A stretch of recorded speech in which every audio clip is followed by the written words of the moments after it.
Today, more than a week after Trent Lehrkamp was dropped off at a Brunswick hospital unconscious, covered in urine and spray paint, we are hearing from the Glenn County Police Chief.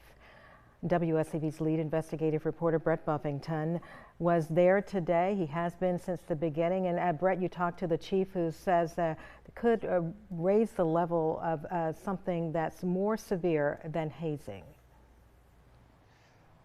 And Tina, in fact, the police chief here said that this isn't hazing, which is something that we have been reporting for the last 2 days. Listen, we did get some good news from the chief here today, and that is that Trent Lehrkamp continues to recover in this hospital behind me tonight, with his family fully supporting the police investigation. Today I will provide updates on our investigation. 8 days after Trent Lehrkamp was dropped off so drunk he could barely breathe at this Brunswick hospital, the county's police chief today asked people here to be patient.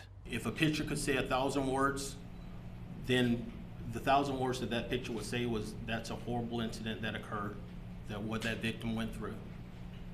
We can't rush to judgment. We have to take our time on this. The investigation being led by Glenn County Police investigators. The Georgia Bureau of Investigation tells us today its agents are only helping with specific investigative acts. Federal agents from the FBI also on the case. New today, we learned police know who at least 11 people are in 2 separate attacks on Trent.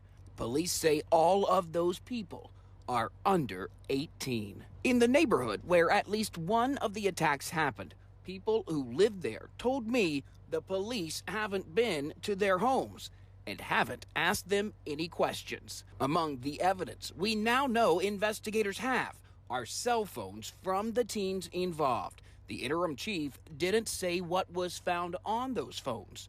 He did say that police would be talking with Trent Lehrkamp again about the 3 attacks he went through. In this investigation, we owe it to this victim and to his family to make sure we get it right. What happened to Trent and Trent's story is being talked about across this country tonight. I asked the police chief this afternoon what he thought about that and the image and the light that it shines on Glenn County. He told me, don't let this community be judged by the actions of a couple of teenagers. We are live in Brunswick tonight. I'm Brett Buffington, WSAV News 3, on your side. Well, Brett, before you go, I know you've talked to a lot of people who are very concerned.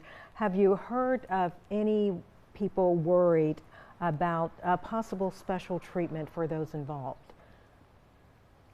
You have to talk about this community and the Ahmaud Arbery case. It took 74 days for an arrest in that case. People here, they remember that. They remember that feeling. In fact, they have a march on St. Simon's Island scheduled for Saturday. They want to keep the pressure on the police department. Not saying hurry up and make an arrest, but do a good investigation. Let there be justice for Trent. Their words as they prepare for that march there on St. Simon's Island this Saturday. Of course, that is a concern for them, that there could be special treatment in this case, but something that they are all keeping a lot of pressure on the police department here to prevent.